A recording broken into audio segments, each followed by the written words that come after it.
economic crisis we face is the worst since the Great Depression. Businesses, large and small, they're finding it impossible to get loans, which means they can't buy new equipment or hire new workers, or even make payroll for the workers they have. We've lost more than 750,000 jobs this year. Wages are lower than they've been in a decade at a time when the costs of health care and college have never been higher. It's getting harder and harder to make a mortgage or fill up your gas tank or even just keep electricity on at the end of the month.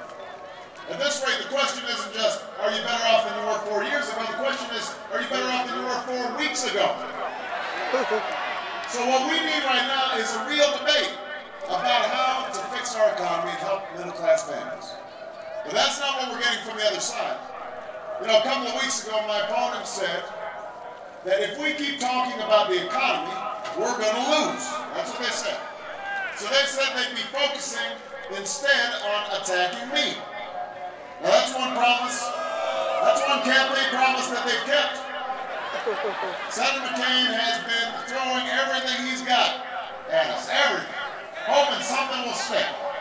He's even called me a socialist for suggesting that instead of giving tax cuts to corporations and the wealthy, we should give tax cuts to the middle class.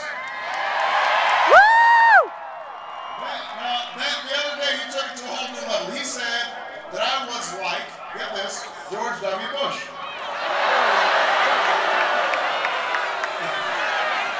You can't make this stuff up. And what may be the strangest twist of a strange election season. Senator McCain said that I would somehow continue the Bush economic policies, even though I've opposed them ever since I've been in the United States Senate and ever since I was running for the United States Senate. John McCain suggested that he would be the one to change George Bush's policies. He actually denounced President Bush for letting things get completely out of hand.